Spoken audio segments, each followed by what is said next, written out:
Señor, nosotros los creyentes podemos estar en paz en medio de la tormenta porque sabemos lo que va a suceder y para eso tenemos la palabra de Dios. Oramos en esta tarde, queridos hermanos, pidiendo la bendición de nuestro Dios para este mensaje. Te damos muchas gracias, Señor, una vez más por esta oportunidad que nos das de aprender, de conocer las cosas que tú has dejado en tu palabra para mantenernos firmes en la fe, para saber cómo actuar, cómo comportarnos en estos tiempos peligrosos y difíciles en los cuales nos ha tocado vivir. Señor, abre nuestro entendimiento para que podamos comprender tu palabra y podamos en esta tarde, Señor, ser fortalecidos en nuestra fe, en nuestra comunión contigo, y que esta palabra sea de bendición para todos los que la van a escuchar, tanto hoy como en cualquier otro momento. Nos ponemos en tus manos y pedimos tu bendición en el nombre de Jesús. Y amén, y amén. Yo lo primero que me gustaría pedirles a todos ustedes, no solamente los que están aquí reunidos, sino también los que están en sus hogares y los que después van a ver estas reuniones. No sé si se han dado cuenta, pero en las últimas semanas han habido centenares, cientos de miles de personas que debido a todo lo que está ocurriendo se han metido seguramente en muchas otras páginas, ¿no? Pero yo hablo de lo que nos atañe a nosotros, a ver qué es lo que está sucediendo, a ver qué es lo que está pasando. Tenemos ya mensajes en nuestro canal de YouTube que tiene casi 4.000 mensajes. Tenemos mensajes que ya pasan de los 2, 3, 4, 5, 6, 7, 8, 9 millones de visualizaciones. Es algo increíble ver cómo Dios está despertando las conciencias de muchísimas personas en muchas partes del mundo, porque están realmente preocupadas, diciendo qué es lo que va a pasar. Yo ya digo, lo primero que les quiero pedir a todos ustedes es que mantengamos la calma, por favor. Veo a muchos creyentes nerviosos, angustiados, con miedo, y lo primero que tenemos que tener en cuenta es que el Señor es nuestra paz, que todo está bajo el control de Dios y que aquí no va a caerse ni una hoja de un árbol sin permiso de nuestro Dios. Así que mantengamos la calma, la serenidad, la paz y no dejemos que nada ni nadie nos perturbe. El Señor Jesucristo dice, en el mundo tendréis aflicción. Más claro agua, pero confiad, yo he vencido al mundo. Mi paz os dejo, mi paz os doy, no como el mundo la da. La paz de Cristo es una paz que a menos que tú la tengas no te la puedo explicar con palabras. Y mira que sé explicar muchas cosas y el Señor me ha dado, pues yo creo que algo de sabiduría para explicar muchas cosas de su palabra. Pero explicarte lo que es la paz de Cristo, sinceramente me faltarían palabras para poder explicarte lo que es vivir en cualquier momento y circunstancia de la vida, bajo la enfermedad de un hijo, bajo la muerte de un ser querido, en momentos de guerra, en momentos de necesidad, de crisis matrimonial, problemas de toda índole, explicarte lo que es tener en esas circunstancias la paz de Cristo, prácticamente es imposible hacerlo con palabras, a menos que usted tenga esa paz morando en su corazón. Así que, hermanos, recordemos lo que dijo el Señor, quiénes somos: la luz del mundo y la sal de la tierra. Si me permiten la expresión, guardemos la compostura en todo momento. Porque ahora se nos van a presentar muchísimas oportunidades y ocasiones para dar testimonio y explicarle a la gente, si es que lo sabes, lo que está sucediendo y cómo va a terminar todo esto. Porque la Biblia no solamente te dice cómo va a empezar todo, cómo se va a desarrollar los acontecimientos, sino que además te dice cómo van a terminar los acontecimientos. Y lo que de entrada te puedo decir es que el mundo nunca más volverá a ser el mismo a partir del 7 de octubre. Nunca más Oriente Medio volverá a ser lo que fue. Europa nunca más volverá a ser lo que ha sido. El mundo espiritual ha cambiado radicalmente. Te lo voy a intentar explicar esta tarde. Porque todo lo que nosotros vemos que está sucediendo en este nivel, en esta dimensión de lo natural, es simplemente, como he dicho muchas veces, y lo repito, un reflejo del mundo espiritual. El mensaje de hoy yo lo he titulado ¿Palestina o Israel? Porque se está oyendo mucho hablar en los últimos días, semanas, acerca de Palestina, de Israel y de Palestina. Y yo tengo que hacer un pequeño alto en el camino antes de entrar en lo que va a ser en sí el mensaje y decirte que no hay que ser ni judío, ni musulmán, ni creyente, ni cristiano, ni nada, para saber que nunca, jamás en la historia hubo un Estado llamado el Estado palestino. Nunca existió tal cosa, jamás. Te voy a decir de dónde viene y quién le puso ese nombre a ese territorio de Palestina. Antes de que los judíos llegaran a ese país y declararan el Estado judío de Israel, como se llama, en 1948, estaban los ingleses en aquel lugar. Después de la Primera Guerra Mundial se repartieron el mundo las naciones vencedoras. Y a Inglaterra le tocó lo que ellos llamaban en aquel tiempo Palestina. Así es que no sacaron de allí al pueblo palestino, porque nunca existió un país llamado o un pueblo llamado palestino, jamás. Entonces sería antes de los ingleses, pues tampoco, porque antes de los ingleses estaban los otomanos.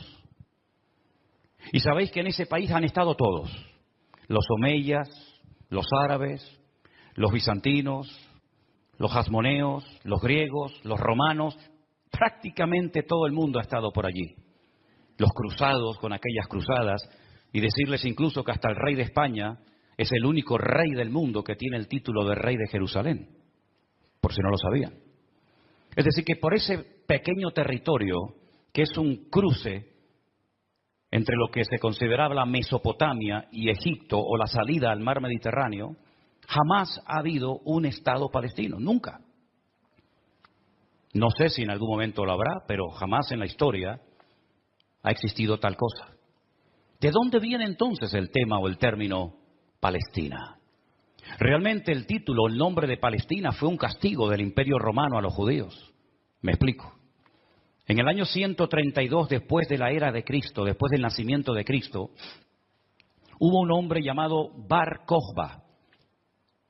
Su nombre significa hijo de la estrella, Bar, hijo, Kokhba, estrella. Bar Kokhba era un judío que fue declarado el Mesías, el verdadero Mesías de Israel. Ustedes saben que el sueño dorado de Israel ha sido la restauración de la monarquía con un rey descendiente de la tribu de Judá. Y este tal Bar Kokhba, el hijo de la estrella, fue apoyado de una forma tremenda por un rabino muy famoso de la época llamado Rabí Akiva. Rabí Akiva, haciendo una pésima interpretación de un texto del Antiguo Testamento, donde dice que el hijo de la estrella, hablando del verdadero Mesías, reinaría, apoyó de una forma tremenda a Bar Kokhba y emprendió una rebelión en contra del Imperio Romano. Y durante un par de años logró crear, entre comillas, un pequeño, país independiente que era la región o la provincia del sur de Judea. Los romanos no le iban a permitir ni a Bar Kokhba ni a nadie que pisotearan a Roma, que humillaran a Roma, y entonces se emprendió una matanza, una guerra terrible contra este líder religioso político y lo desmenuzaron. En aquellas guerras se cuenta que murieron más de 580.000 judíos. Una barbaridad. 580.000 judíos perdieron la vida, incluido el Bar Kokhba este. ¿Por qué se produjo esta rebelión? Bueno, hay varios factores, varios motivos. El primero es porque el Imperio Romano había prohibido practicar la Brit Milá, el pacto, la circuncisión. No se podían hacer circuncisiones en Israel. Y sabéis que esto es algo sagrado, incuestionable. No se negocia el circuncidar sí o no a un varón. Eso es algo que nadie cuestiona. Incluso los judíos ateos lo hacen con sus hijos. Todos lo hacen. Sean creyentes, practicantes o no. Y eso estaba prohibido. Estaba prohibido la celebración del Shabbat, el día de reposo para el pueblo de Israel en aquel tiempo. Estaba prohibido enseñar Torah, enseñar la ley de Moisés, celebrar las fiestas. Y para colmo, como ya Jerusalén había sido destruida, totalmente destruida en el año 70, por el hijo del emperador Vespasiano, Tito, la destruyó y cumplió la profecía que Cristo había dicho en Mateo capítulo 24. ¿Veis todo esto? No quedará piedra sobre piedra que no sea destruida. En el año 70 se cumplió literalmente esa palabra profética que Cristo le había dicho a sus discípulos y que la encontramos en Mateo 24, y la ciudad de Jerusalén fue destruida completamente, incluido lógicamente el templo. Los tesoros del templo, que eran incalculables, se llevaron a Roma y su padre, Vespasiano, construyó un templo, pero a la muerte, el famoso Coliseo romano, que todavía lo pueden visitar los que quieran. Y para hacer una conmemoración de esta victoria, entrando o muy cerca del Coliseo romano está el Arco del Triunfo de Tito, por donde les desfilaron las legiones romanas, humillando a los judíos que se los llevaban por miles y centenares a Roma para ser lanzados al circo romano, crucificados, etcétera, etcétera. No solamente ocurrió eso, sino que para más INRI, para más humillación, lo que hizo el emperador Adriano fue cambiarle el nombre a la ciudad de Jerusalén. Subió a lo alto de donde estaba el templo, que es el Monte Moriah, donde actualmente está el Domo de la Roca, y al lado la mezquita famosa de Al-Aqsa. Y allí puso un templo a Júpiter, una de las divinidades más adoradas y queridas de Roma. Y le cambió el nombre de Jerusalén por Aelia Capitolina. Y ese fue el nombre que le pusieron. Esto fue una humillación tan grande que no pudieron soportar semejante humillación parte de la tribu de Judá que estaba todavía en aquel tiempo allí, que decidieron emprender una rebelión en contra de Roma. Y en el 132, este hombre, Bar Kokhba, se atrevió a plantarle cara al Imperio Romano. Y durante un par de años tuvo, éxito, pero finalmente fue despedazada y arrasada completamente ese país. El rabino que lo apoyó, el rabí Akiva, lo llevaron a Cesarea la Marítima. Digo la Marítima porque sabéis que en los tiempos de la Biblia había dos ciudades que se llamaban Cesarea, Cesarea de Filipo al norte y Cesarea la Marítima al lado del mar Mediterráneo, y allí con peines de hierro al rojo vivo le arrancaron toda la piel y lo torturaron hasta la muerte a rabí Akiva. Y ya se acabó cualquier otra posibilidad de rebelarse, de levantarse contra el Imperio Romano. Queda un pequeño reducto de judíos, rebeldes, pero bueno, ese es tema para otro día. Y entonces, para humillar más a ese país, para que nunca nadie pudiera recordar que un día hubo una ciudad llamada Jerusalén, que ahora se iba a llamar, ya hacía años que se llamaba Aelia Capitolina, al país se le puso Filistea, tierra de filisteos. Y de ahí viene el origen de la palabra Palestina. Fue un castigo de Roma a los judíos para que nunca más nadie pudiera echar de menos un país llamado Israel. Y esa es la historia del nombre Palestina.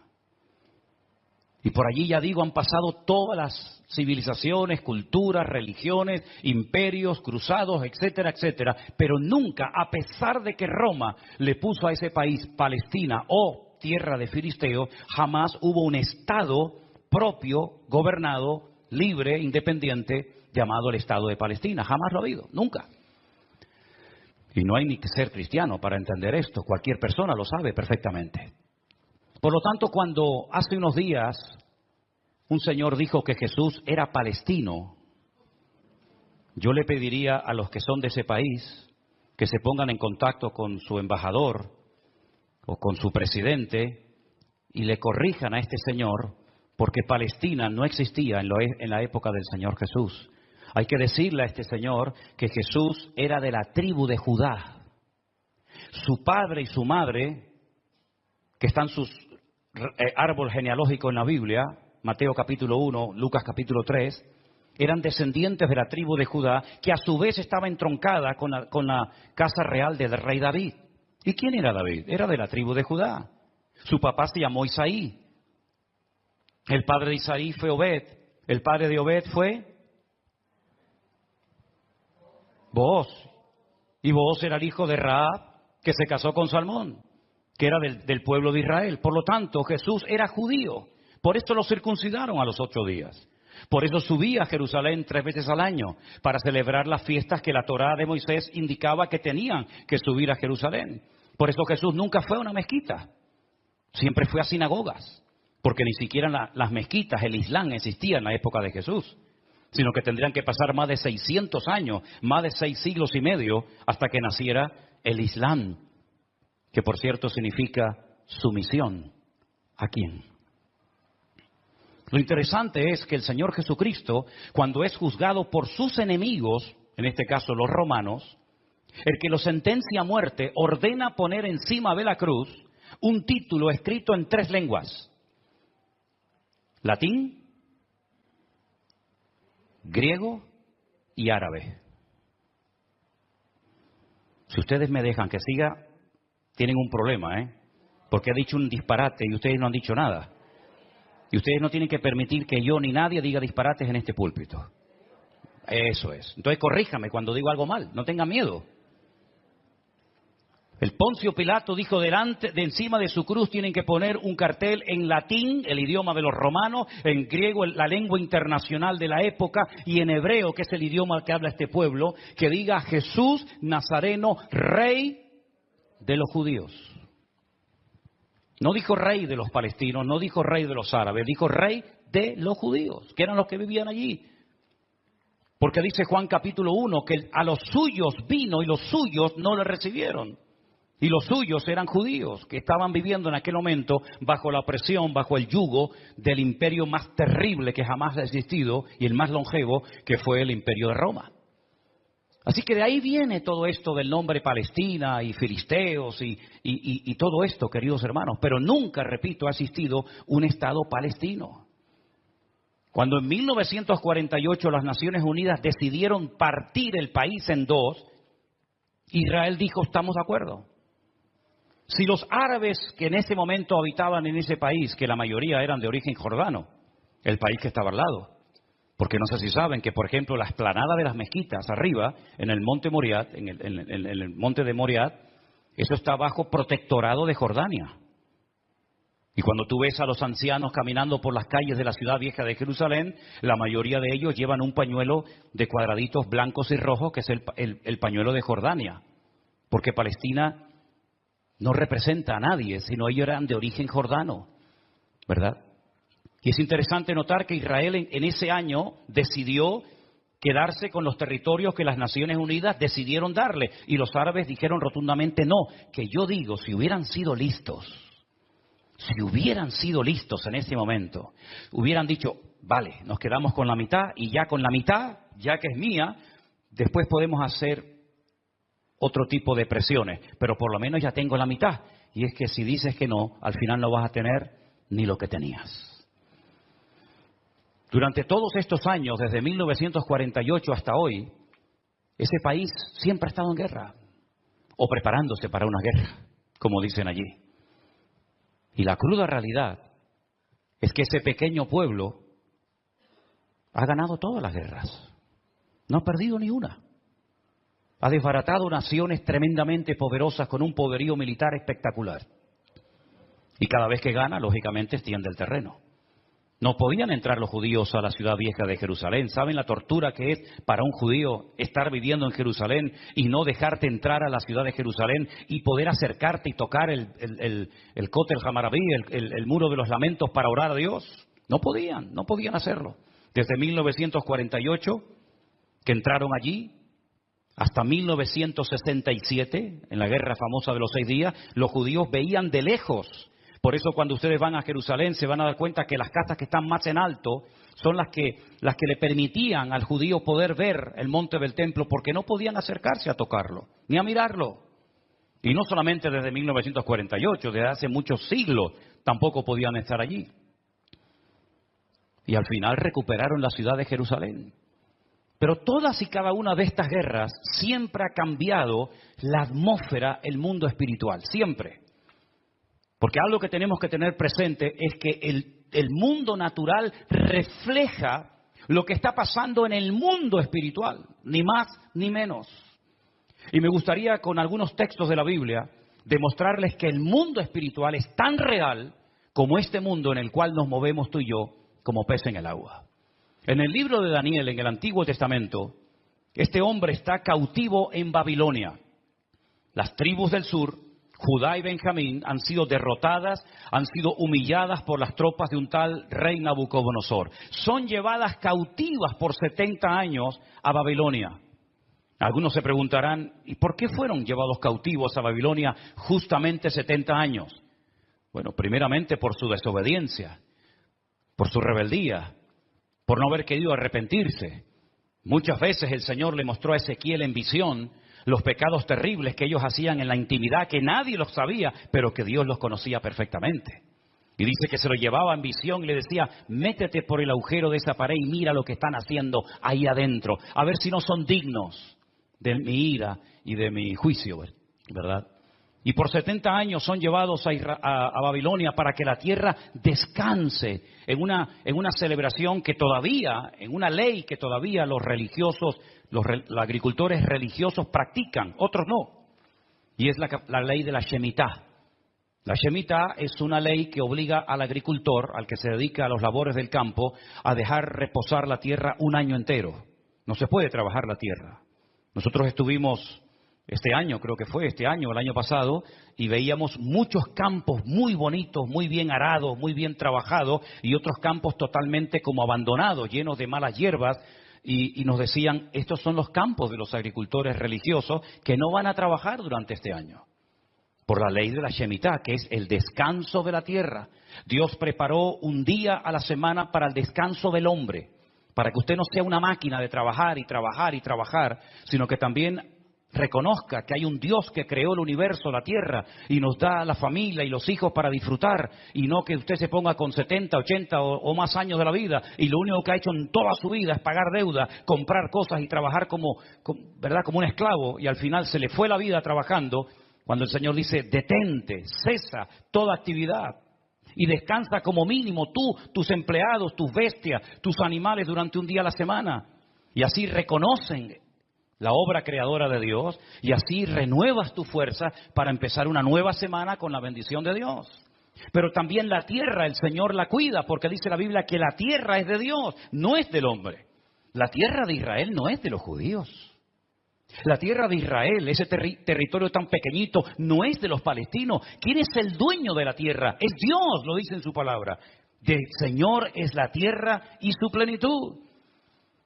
Y dice la Biblia que durante los 490 años que vivieron allí cuando entraron con Josué, nunca cumplieron la ley del reposo de la tierra.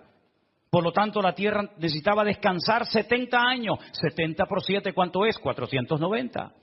Después de los 70 años de cautiverio, logran volver otra vez a su país, restauran el muro, restauran la ciudad, restauran el templo, vuelven otra vez a la vida normal, digamos. Pero sin embargo, antes de salir, hay un hombre llamado Daniel que escribió un libro extraordinario, donde él nos habla de cosas que habían ocurrido, que les habían llevado a esta situación terrible, y cosas que iban a ocurrir en el futuro. Pero una de las cosas que Daniel cuenta muy interesante es el conflicto, la guerra, la realidad del mundo espiritual. Por ejemplo, podríamos leer muchos pasajes, pero en Daniel capítulo 10, a partir del versículo 12, la palabra de Dios dice así.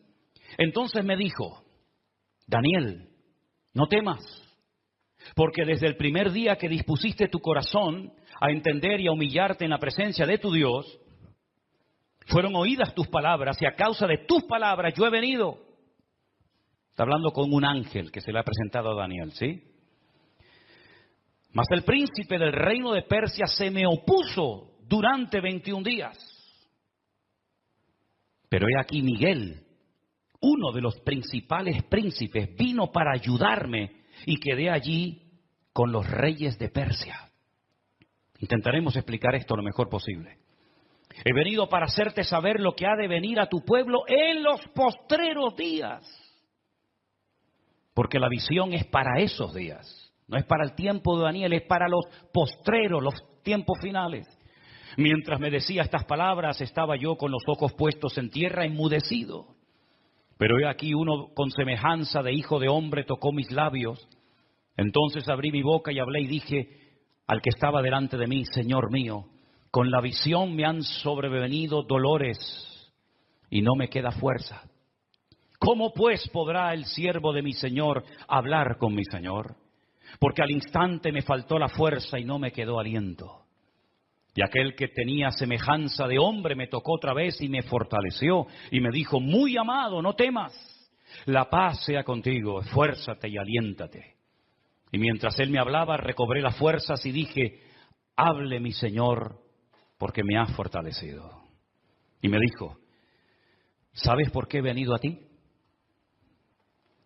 Pues ahora tengo que volver para pelear contra el príncipe de Persia.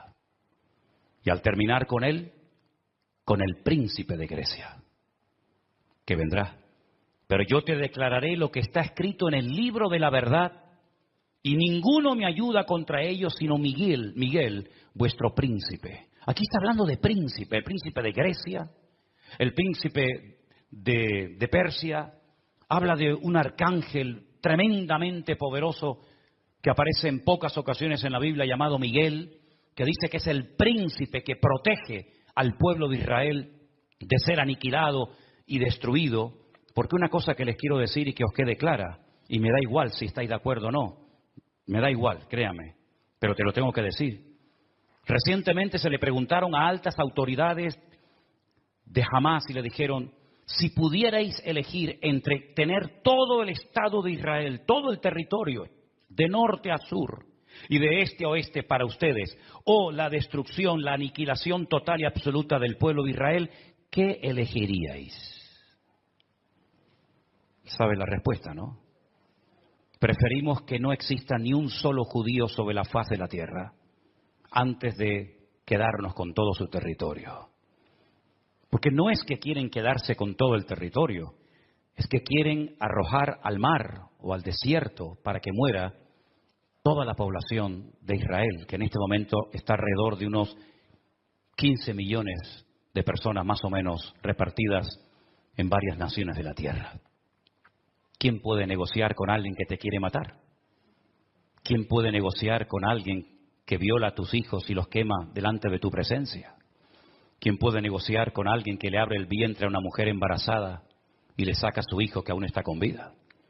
¿Quién puede negociar con alguien que te odia y que el sueño de su vida es destruirte a ti y a toda tu descendencia? ¿Quién puede negociar con semejantes salvajes? Fijaros que ya no digo animales, como decía hasta el otro día, porque no quiero ofender a los animales. Pero aquí encontramos una realidad espiritual. Daniel estaba orando, estaba ayunando por 21 días, 3 semanas seguidas, y la respuesta a su oración no venía la respuesta a su oración. Y finalmente se le presenta un ángel y le dice: desde el primer día que te pusiste a orar, tu oración llegó a la presencia de Dios. Y entonces, ¿por qué no vino la respuesta? Porque el príncipe de Persia se me oponía. Había interferencias, por decirlo de alguna manera, en el mundo espiritual. ¿Quién es el príncipe de Persia? Un poder espiritual, un príncipe de las tinieblas que no quería que Daniel recibiera la revelación y la información de lo que le iba a pasar a su pueblo a corto y a largo plazo. Y con esto coincide lo que se ha leído esta tarde desde este mismo púlpito, la famosa armadura del cristiano en Efesios capítulo 6.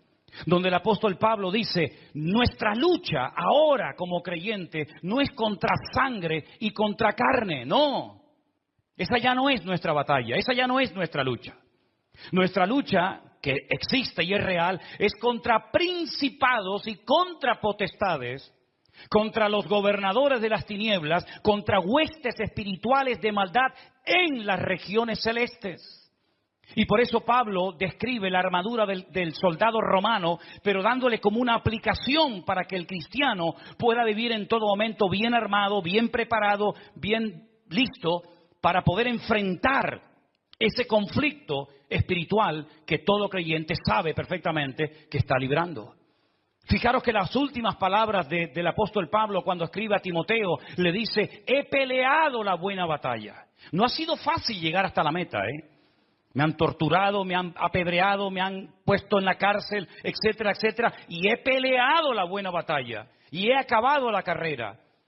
A Timoteo, cuando está pasando un momento de desánimo, de caído en su espíritu, por las presiones y las luchas que está llevando a cabo en la iglesia, que está pastoreando en Éfeso, le dice: pelea la buena batalla. echa mano de la vida eterna, sufre penalidades como buen soldado de Jesucristo.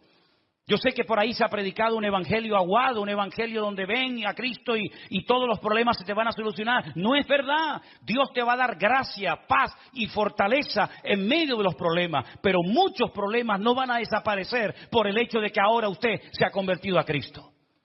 Si le han predicado otra cosa, no es mi problema, pero sí es mi responsabilidad decirle que la vida no es fácil, ni para el ateo ni para el creyente.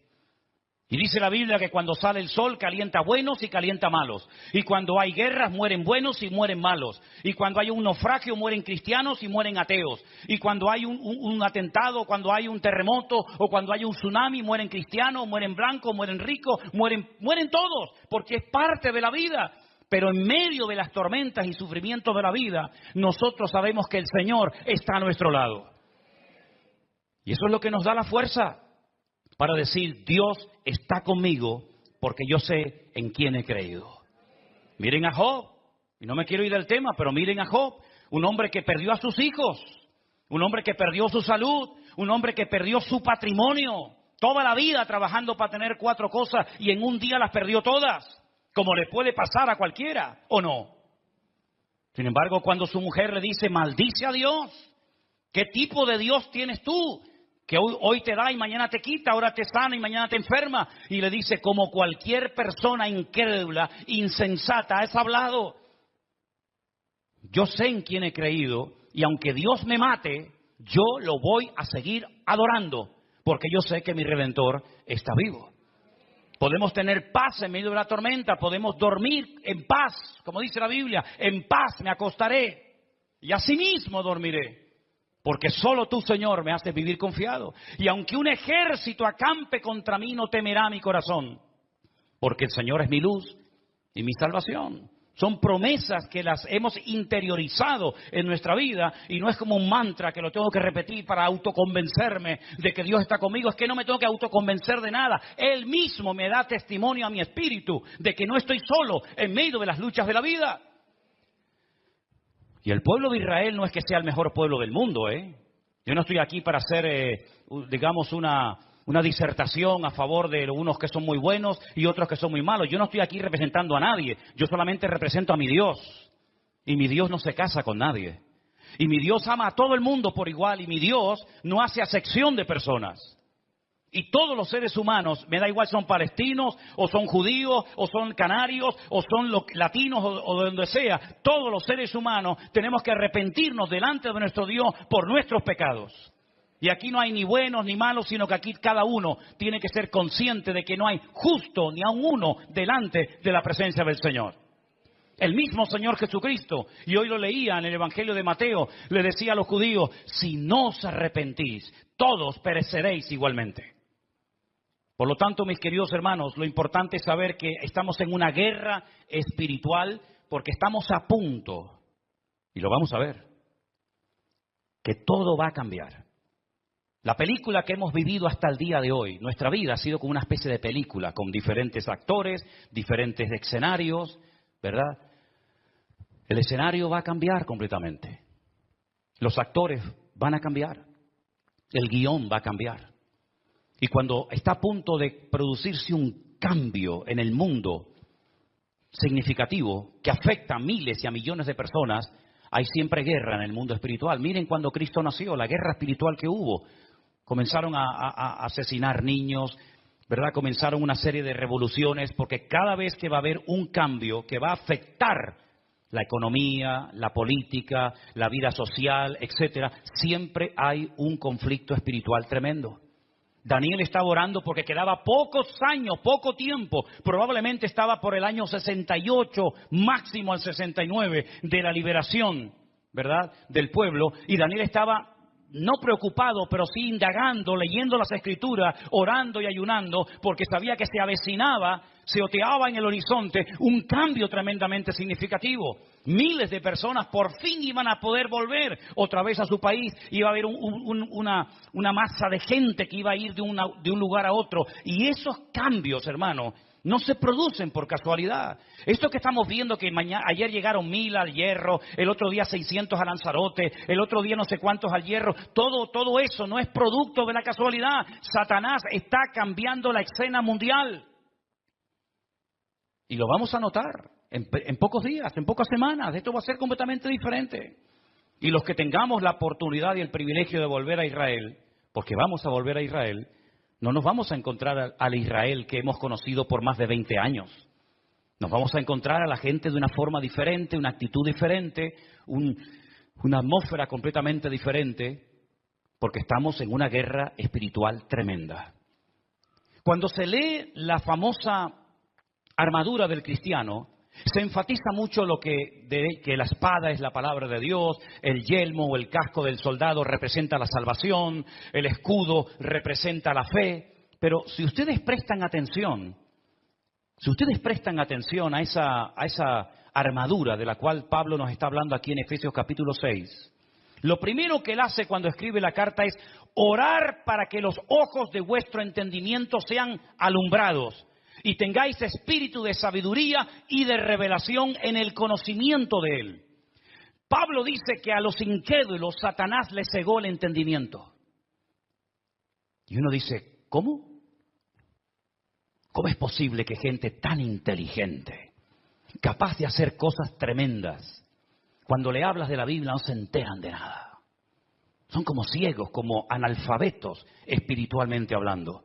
Capaz que el tipo es un matemático, un científico espectacular, pero cuando le hablas de las cosas del reino, de las cosas espirituales, dice que para él son locura, no las entiende.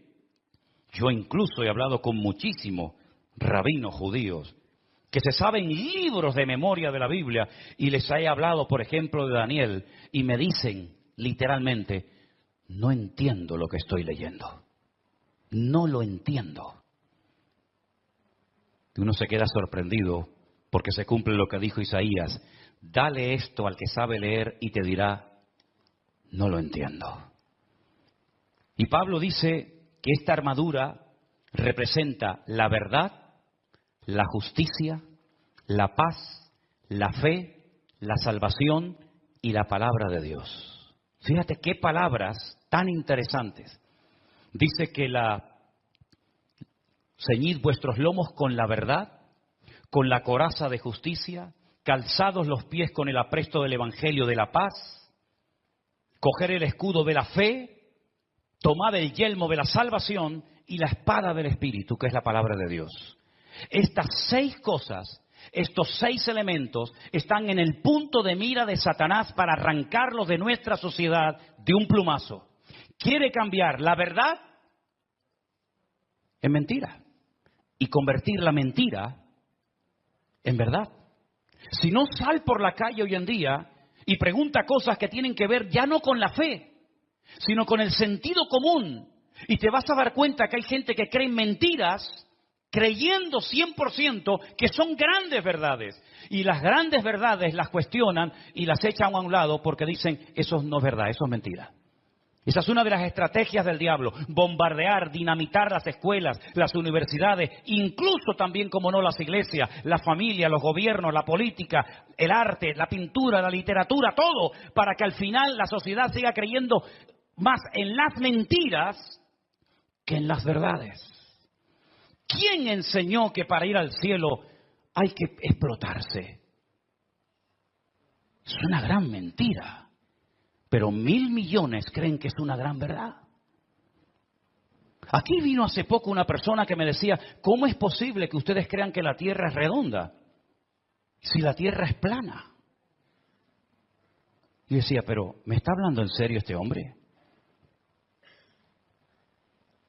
Quiere quitar la verdad y convertirla en mentira. La justicia la quiere convertir en injusticia. De hecho, muchas veces hay más sentido común, más sentido de la justicia en la calle, en la sociedad, hablando en una cafetería o en un bar, que cuando ves un acto supuestamente de justicia, que es una tremenda injusticia. Cuando a una persona se le meten en su hogar Y no los puedes echar porque no tienen dónde vivir. Y no les puedes cortar la luz y el agua porque es un delito si le corto a un ocupa en mi casa la luz y el agua, que han convertido la justicia en injusticia. Ya no tiene derechos el propietario, ahora tiene derechos el que usurpa la propiedad ajena.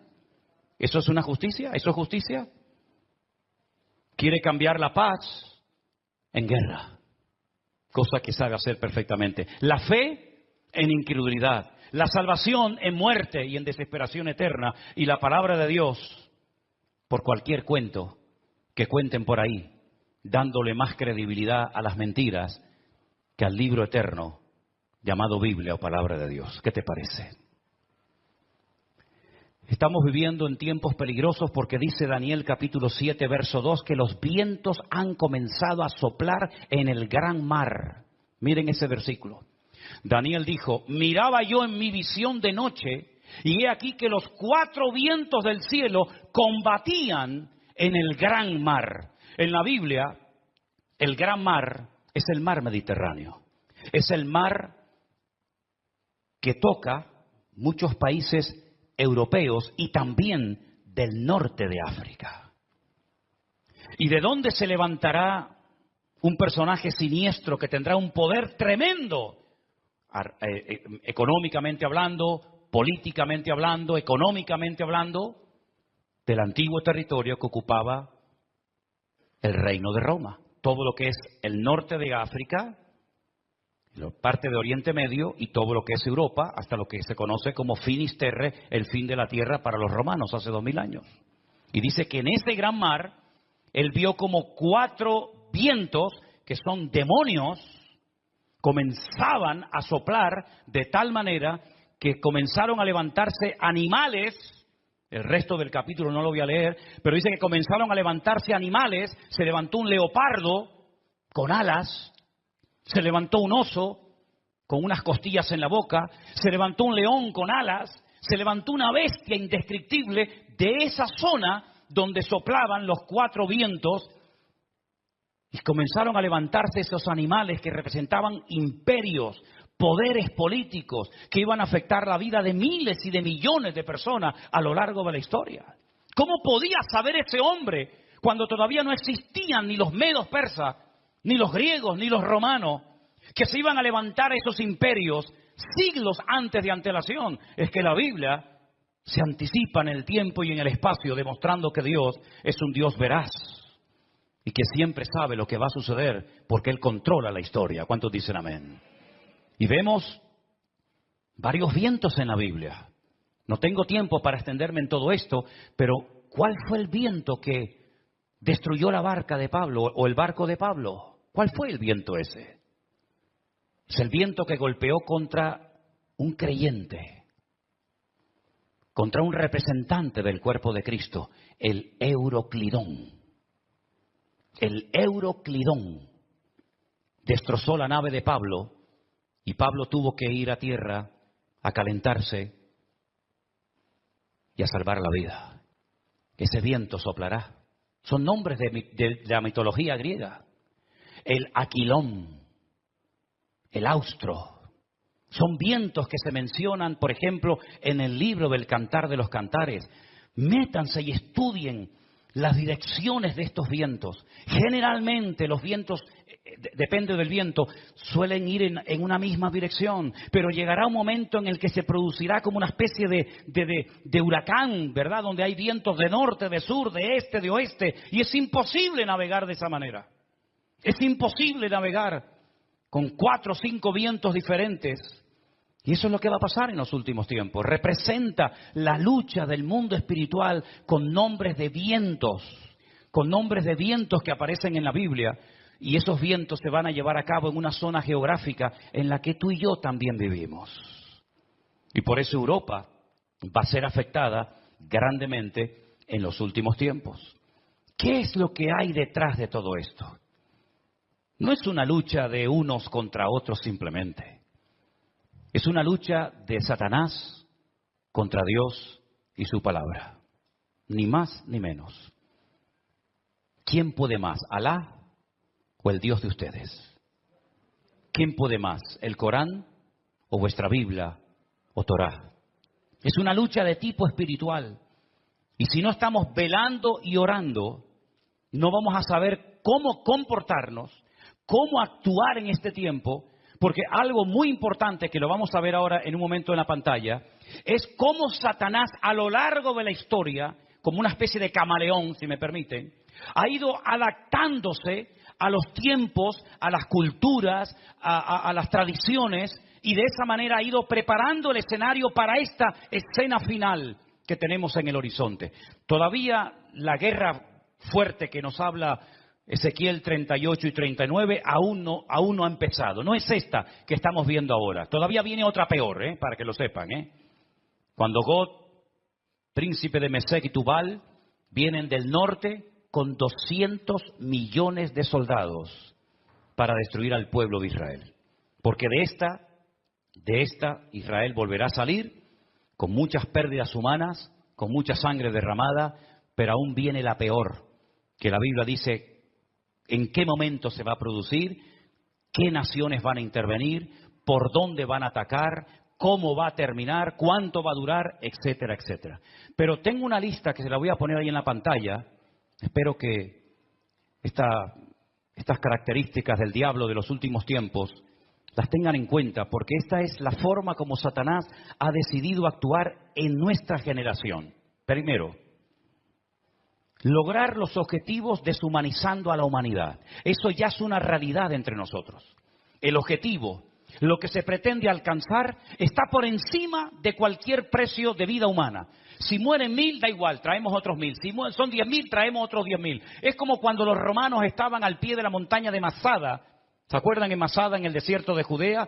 Dice la Biblia que había arriba en Masada un reducto de judíos que no querían rendirse. Ellos rodearon la muralla de Masada y comenzaron durante años y años y años a echar tierra para construir una rampa que todavía se puede ver, y por esa rampa subieron ¿cómo se llama? El aparato ese de madera grande. Ahora ya lo diré. 4 años preparando esa rampa para poder subir arriba. Dice la Biblia que la iglesia es columna y baluarte. Ahí está, ya me vino. El baluarte. El baluarte era esa torre de madera que iban arrastrando los esclavos. Dentro iba llena de soldados y cuando llegaba arriba se abrían las compuertas y salían para atacar. 4 años preparando esa rampa de tierra. ¿Cuántos murieron? Miles. Muchos de los que estaban trabajando al pie de la montaña eran familiares, conocidos, vecinos o amigos de los que estaban arriba, rodeados por las legiones romanas. Hay una película de Peter O'Toole que se llama Masada. Véanla para que vean la historia. Qué interesante. Mataban a 200, 300 esclavos, traían más y traían más. El objetivo es lo principal. No importa cuántos mueran para alcanzar el objetivo. Esa es una estrategia del diablo que le está saliendo de maravilla. Y es la misma estrategia que están utilizando estas personas hoy en día. El fin justifica a los medios. La vida humana no tiene ningún valor. El objetivo es lo principal. Número 2. La ambición prevalece por encima del respeto a la vida. Voy a conseguir mi objetivo y alcanzar mis metas a toda costa. Me da igual si tengo que torturar, matar, me da exactamente igual. La ambición, la arrogancia de mi corazón es tan poderosa, es tan fuerte, que si tengo que hacer lo que haga falta, lo hago. Número 3. Alcanzar lo divino olvidando lo humano. Si para ir al cielo y tener las 90 que dicen que voy a tener ahí arriba, tengo que asesinar a todos estos, estoy dispuesto a hacerlo, porque lo divino, lo que yo creo que es lo divino, prevalece sobre lo humano. Una estrategia diabólica terrible. Cuando hace unos días vi en un reportaje que hicieron y le preguntaban a unos niños de entre 8 y 10 años, ¿qué quieren ser cuando sean grandes? Y decían, nosotros queremos ir al cielo. Por eso queremos prepararnos y convertirnos en mártires. Una criatura que lo que tiene que hacer es jugar y disfrutar de la vida. Lo divino ha desplazado toda racionalidad o todo raciocinio. Es el mundo al revés. La tecnología de la desinformación. España es número 1 en esto, ¿eh? España es capaz de ponerte una imagen que no tiene nada que ver con lo que está hablando. De hecho, ha habido a veces en varias cadenas de televisión en España que están hablando de un conflicto X, de una situación cualquiera que sea, y ponen unas imágenes de hace años que no tiene absolutamente nada que ver con lo que ellos están contando en ese momento. Como tienen el poder de quitar, de poner, de añadir, de ese, etcétera, y cuando venga la inteligencia esta que llaman, ¿cómo es? Cuando venga la inteligencia virtual, o artificial, perdón, ni te imaginas las barbaridades que vamos a ver, donde personas están comenzando a decir cosas que ellos jamás han dicho, pero que por una manipulación de la tecnología te hacen creer lo que no han dicho o lo que han dicho. En fin, una locura.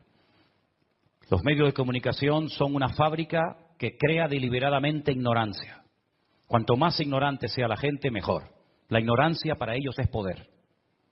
Cuanto más ignorante sea una persona sobre la realidad, sobre la Biblia o sobre lo que sea, mejor.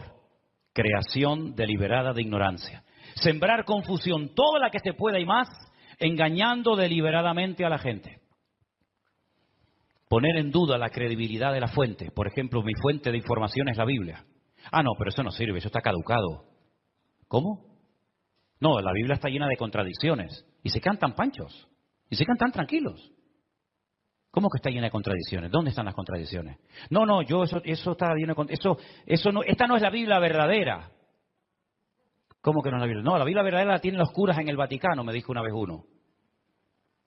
Y sí, tiran por tierra la fuente, la fuente mía no vale, la que vale es la tuya, la de internet, que te metiste anoche, leíste no sé qué, esa es la verdadera, que ahora nos están fumigando.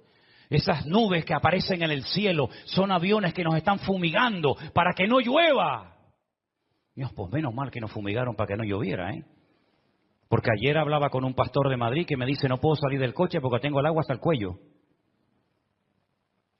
Increíble, ¿no? O cuando vino el COVID, ¿se acuerdan? Esto es una estrategia de los Illuminati, de los masones, para una drástica reducción de la población humana. Pues qué malos fueron, porque me parece que murieron como 2 o 3 millones en el mundo, y somos 7.000 millones. Lo hicieron muy mal, ¿eh? Y que todos los que nos vacunamos en 2 años morimos. Pues se equivocaron, porque ya llevo 3, vivo y coleando. Pero en fin, esta fuente no vale, la que vale es siempre la de ellos. Negar los hechos. No, eso no fue así. Eso no fue así. Tengo imágenes de satélite, donde se ven desde los satélites cómo lanzan los distintos cohetes. Y más de 550 cohetes lanzados desde la Franja de Gaza, no uno como el del otro día, 550 cohetes han caído dentro de la Franja de Gaza. No, pero eso es manipulación. Eso es manipulación.